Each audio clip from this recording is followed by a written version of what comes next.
राधे राधे, हरे कृष्णा। प्रिय भक्तों, आप सभी का दिन शुभ हो। आज दिनांक है 12 दिसंबर और दिन है शुक्रवार। शुक्रवार का दिन माता लक्ष्मी संतोषी माता को समर्पित होता है और माता का जो भी भक्त सच्चे मन से पूजन करते हैं, व्रत करते हैं, उनकी समस्त प्रकार की मनोकामनाएं पूर्ण हो जाती हैं।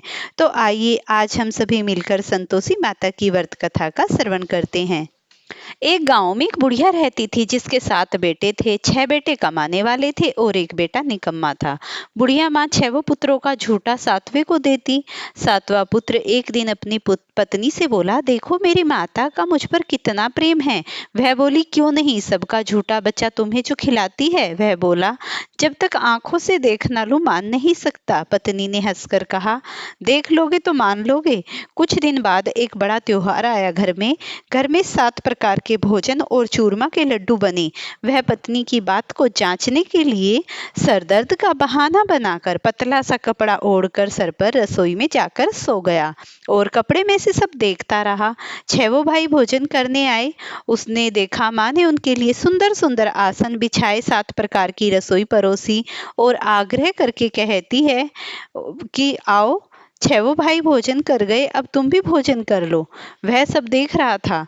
तब माँ ने 6 भाई की झूठन को उठाया और उन 5 थालियों से एक लड्डू बनाया और उस लड्डू की झूठन से उसे पुकारा, उठ बेटा, तेरे भाइयों ने भोजन कर लिया, तो भी उठकर भोजन कर ले। उसने कहा, माँ मुझे भोजन नहीं करना, मैं परदेश जा रहा हूँ। माता ने कहा, कल जाना हो आज ही चला जा। वह बोला, हाँ हाँ आज ही जा रहा हूँ।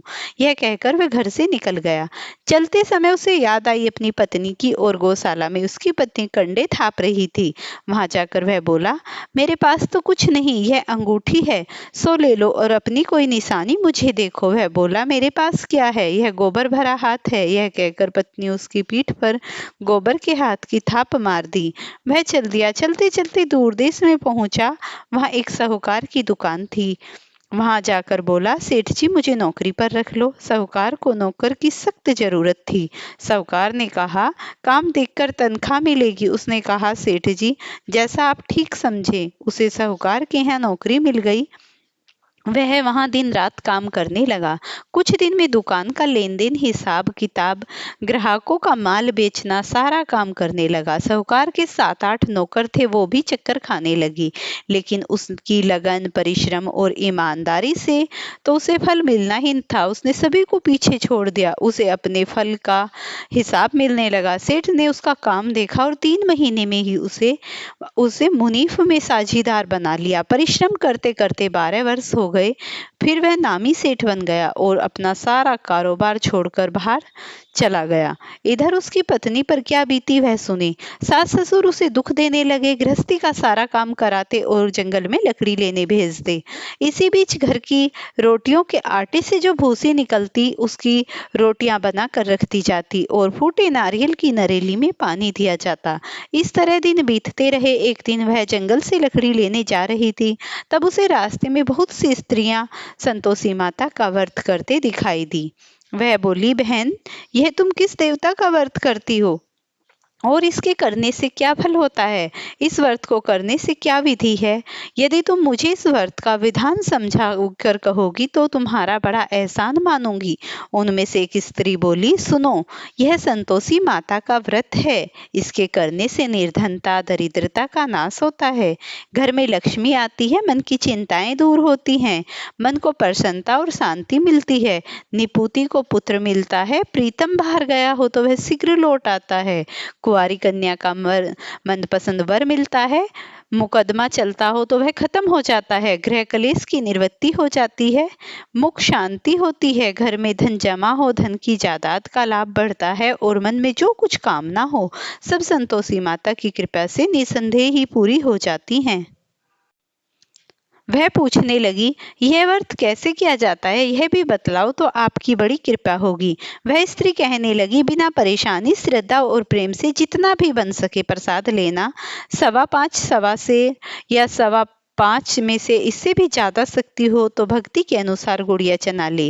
हर शुक्रवार को निराहार रहकर कथा कहना सुनना, इसके बीच ओम बीच क्रम न टूटे, लगातार नियम पालन के ही करना। सुनने वाला कोई न मिले तो घी का दीपक जलाकर उसके आगे जल के पात्र को रखना तथा परंतु अपना नियम न टूटे जब तक कार्य सिद्ध न हो नियम का पालन करना और कार्य सिद्ध हो जाने पर व्रत का उद्यापन करना। 3 मास में माता पूरा फल प्रदान करती है। यदि किसी के ग्रह खोटे हैं तो माता 1 वर्ष में अवश्य ही उसको अनुकूल फल दे देती है। कार्य सिद्ध होने पर ही उद्यापन करना चाहिए, बीच में नहीं। उद्यापन में 2.5 सेर आटे का खाजा, इसी अनुसार खीर तथा चने का साग, 8 बच्चों को भोजन कराना। जहाँ तक मिले देवर जेठ भाई बंधु कुटुंब के लड़के लेना, न मिले तो रिश्तेदार और पड़ोसियों के लड़के बुलाना, उन्हें भोजन कराना, यथाशक्ति दक्षिणा दें। माता का नियम पूरा करना। ध्यान रखना उस दिन घर में कोई खटाई न खाए। यह सुन वह वहां से चल दी। रास्ते में लकड़ी के बोझ को बेच दिया और उन पैसों से गुड़ चना ले माता के व्रत की तैयारी कर आगे चली। रास्ते में संतोषी माता के मंदिर में जा माता के चरणों में लौटकर रोने लगी। हे माता, मैं दीन दुखी हूँ और मेरी विनती है माँ, मैं दुखी हूँ, निपट कर मैं बहुत ही मूर्ख हूँ, व्रत के नियम कुछ नहीं जानती, मैं बहुत ही दुखी हूँ। हे माता, मेरा दुख दूर करो, मैं आपकी शरण में हूँ। माता को दया आई और एक शुक्रवार बीता कि दूसरे ही शुक्रवार को उसके पति का पत्र आया, तीसरे को उसका भेजा हुआ पैसा आया। यह देखकर जेठानी मुंह सिकोड़ने लगी। इतने दिनों बाद पैसा आया, इसमें क्या बड़ाई है? लड़के ताने देने लगे।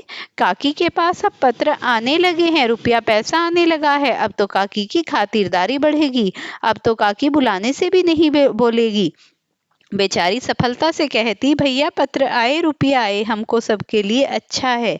ऐसा कहकर आंखों से आंसू भरकर संतोषी माता के मंदिर में जाकर मातेश्वरी के चरणों में गिरकर रोने लगी।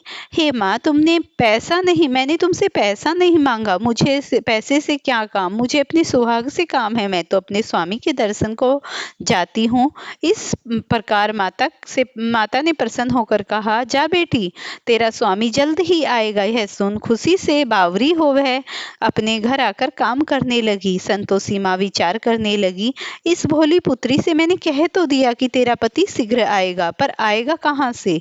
वह तो इसे स्वप्न में भी याद नहीं करता, उसे इसकी याद दिलाने मुझे ही जाना पड़ेगा। संतोषी माता ने उस बुढ़िया के बेटे को स्वप्न में समझाया, पुत्र, तेरी घरवाली तेरे लिए कष्ट उठा रही है। यह बोला, हाँ माता, यह तो मुझे भी मालूम है, परंतु क्या करूं, वहां कैसे जाऊं? परदेश की बात है, लेन देन का सारा हिसाब किताब है, कोई जाने का रास्ता नजर नहीं आता, अब कोई राह आप ही दिखाएं। माँ कहने लगे, सवेरे उठ, नहा धोकर संतोषी माता का नाम ले, घी का दीपक जलाकर दंडवत कर और दुकान पर जा बैठना। देखते देखते तेरा लेन देन चुक जाएगा, जमा माल बिक जाएगा, सांझ होते होते धन का ढेर लग जाएगा। वह अगले दिन सुबह सुबह जल्दी उठा। उसने अपने मित्र बंधुओं परिचितों से स्वप्न में माता द्वारा कही गई बात कथा सुनाई। वे सब उनकी बात सुनकर उनकी खिल्ली उड़ाने लगे। वे कहने लगे कि कहीं सपने भी सच्चे होते हैं। एक बूढ़ा व्यक्ति बहुत समझदार था, वह बोला, देखो भाई, मेरी बात मानो, इस तरह सच या झूठ कहने से देवता को क्या लगता, तेरा जाता ही क्या है? बूढ़े की बात मानकर नहा धोकर उसने संतोषी माता को प्रणाम किया, फिर घी का दीपक जलाकर दुकान पर जा बैठा। शाम तक धन का ढेर लग गया। वह हैरान हुआ, मन में संतोषी माता का नाम ले प्रसन्न हो घर जाने के वास्ते गहने, कपड़ा वह सामान खरीदने लगा। अब काम से निपट अपने घर को रवाना हुआ। उधर उसकी पत्नी जंगल से लकड़ी लेने गई। लौटते वक्त थक जाने के कारण संतोषी माता के मंदिर में विश्राम करने बैठ गई। यहाँ तो उसका रोज रुकने का जो स्थान था। धूल उड़ती देख माता से पूछा, हे माता, यह धूल कैसी उड़ रही है? माँ ने कहा, हे पुत्री, तेरा पति आ रहा है, परंतु तू ऐसा कर, लकड़ियों के 3 बोझ बना ला, एक नदी के किनारे रख, दूसरा मेरे मंदिर पर और तीसरा अपने सर पर। तेरे पति को लकड़ी का गट्ठा देखकर मोह पैदा होगा, वह वहां रुकेगा और नाश्ता पानी बना खाकर माँ से मिलने के लिए जाएगा। तू लकड़ी का बोझ बनाना और बीच चौक में गट्ठा डालकर 3 आवाजें जोर से लगाना। लो सासू जी लकड़ियों का गट्ठा लो, भूसी की रोटी दो, नारियल के नरेले में पानी दो, आज कौन मेहमान आया है। संतोषी माता की बात सुनकर वह इसी प्रकार किया और प्रसन्न होकर मन से लकड़ियों के 3 बोझ बना लाई। एक नदी के तट पर दूसरा माता के मंदिर पर इतने में मुसाफिर वहां आ पहुंचा। सूखी लकड़ी देख को उसका इच्छा हुई कि यहीं विश्राम कर और भोजन बना खा पी कर अपने शहर गांव को जाए। इस प्रकार भोजन कर वह विश्राम कर अपने गांव में आ गया। उसी समय बहू सर पर लकड़ी का गट्ठा ले आई। उसने गट्ठे को आंगन में डाला, जोर से 3 आवाजें लगा दी। लो सासू जी लकड़ी का गट्ठा लो, भूसी की रोटी दो, नारियल के खोपरे में पानी दो, आज कौन मेहमान आया है। यह सुनकर सास ने अपने दिए हुए कष्टों को भुलाने हेतु कहा, बहू तू ऐसा क्यों कहती है, तेरा ही मालिक आया है, बैठ मीठा भात खा, कपड़े गहने पहन। पत्नी की आवाज सुनकर उसका स्वामी बाहर आया और हाथ में अंगूठी देख व्याकुल हो गया।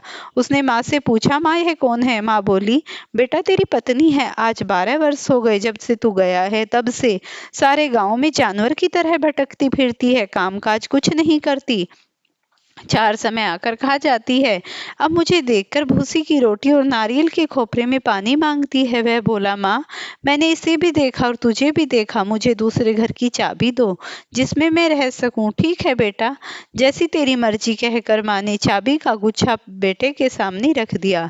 उसने दूसरे घर को खोलकर सारा सामान जमाया। एक ही दिन में महाराजा के महल जैसे ठाट बाट बन गए। अब क्या था, अब वह सुख से रहने लगी। अगले शुक्रवार उसने पति से कहा, मुझे संतोषी माता का उद्यापन करना है। पति बोला, बहुत अच्छा, खुशी से कर लो। वह उद्यापन की तैयारियों में लग गई। जेठ के लड़कों को भोजन के लिए कहने गई तो उन्होंने मजबूर किया, परंतु पीछे से जेठानी अपने बच्चों को सिखाया, देखो रे, भोजन का समय सब लोग खटाई मांगना, जिससे इसका उद्यापन पूरा न हो सके। लड़के भोजन करने आए, खीर पेट भर खाई, परंतु बात याद आते ही कहने लगे, हमें कुछ खटाई खाने को दो, खीर खाना हमें नहीं भाता, देखकर अरुचि होती है। लड़के उठ खड़े हुए, बोले, पैसा लाओ। भोली बहू कुछ नहीं जानती थी, उसने उन्हें पैसे दे दिए। लड़कों ने बाजार जाकर उन पैसों से इमली खरीदी और खाई। देखकर माता का क्रोध फिर से जाग गया। माता ने दूत उसके पति को पकड़कर ले गए। अब सब मालूम हो जाएगा जब जेल की रोटी खाएगा। बहू से यह वचन सहन नहीं हुए। वह संतोषी माता के मंदिर में गई और कहने लगी, माता तुमने हंसाकर क्यों रुला दिया।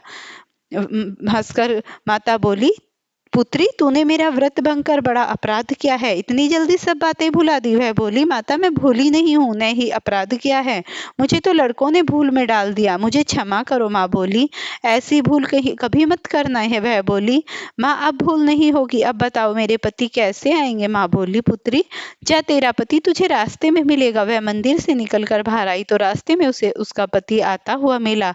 उसने पूछा, कहाँ गए थे। वह बोला, इतना धन जो कमाया था उसका राजा से जो मांगा था वह भरने गया था। वह प्रसन्न होकर बोली, भला हुआ, अब घर चले। फिर अगला शुक्रवार आया। वह बोली, मुझे माता का उद्यापन करना है। पति ने कहा, ठीक है। फिर जेठ के लड़कों को कहने गई। जेठानी ने लड़कों को सिखा दिया, तुम पहले की तरह खटाई मांगना। लड़के भोजन करने बैठ गए और भोजन करते ही कहने लगे, हमें खीर पूरी भाती है, जी मिचलाता है, खटाई हमें खाने को दो। यह बोली, खटाई खाने को नहीं मिलेगी, खाना हो खाओ। उसने उठकर चले जाने को कहा। ब्राह्मणों के लड़कों को बुलाकर भोजन कराया, उन्हें दक्षिणा दी और एक एक फल दिया। इससे संतोषी माता प्रसन्न हुई और माता की कृपा से उसे 9वें महीने में चंद्रमा के समान सुंदर पुत्र की प्राप्ति हुई। अब तो क्या था, वह रोज पुत्र को लेकर माँ के मंदिर में जाने लगी। माता ने सोचा, यह रोज मेरे मंदिर आती है, आज मैं इसके घर चलूं, इसका आसरा देखूं। यह विचार कर माता ने भयानक रूप बनाया। गुड़ और चने से सना मुख, ऊपर से मुख पर समान होठ पर मक्खियां भिन भिन आ रही थी। दहलीज पर पैर रखते ही उसकी सासू चिल्लाई, देखो रे लड़को, इसे भगाओ, कोई डाइन चली आ रही है, नहीं तो किसी को खा जाएगी। बहू रोशनदान में प्रसन्नता से पगली हुई देख रही थी। उसने दूध पीते बच्चे को गोद से उतार दिया। इस पर उसकी सास का क्रोध फूट गया। वह कहने लगी, अरे रांड, ऐसे क्या उतावली हुई जो इसे देखकर बच्चे को पटक दिया। मां के प्रताप से वहां लड़के ही लड़के नजर आने लगे। वह बोली, माँ जी, जिनका मैं व्रत करती हूँ ये वही संतोषी माता है। सबने झट से किवाड़ खोल दिए और माता के चरणों में गिरकर विनती करने लगे, हे माता, हम मूर्ख अज्ञानी है, तुम्हारे व्रत की कुछ विधि नहीं जानते। हे माता, हमारे अपराधों को क्षमा करे और हम सब पर अपनी कृपा बनाए रखना। प्रेम से बोलिए संतोषी माता की जय। प्रिय भक्तों, अगर आपको संतोषी माता की ये कथा पसंद आई हो तो मुझे कमेंट में जय संतोषी माता लिखना और वीडियो को लाइक शेयर करना। चैनल पर नए हैं तो चैनल को सब्सक्राइब करना।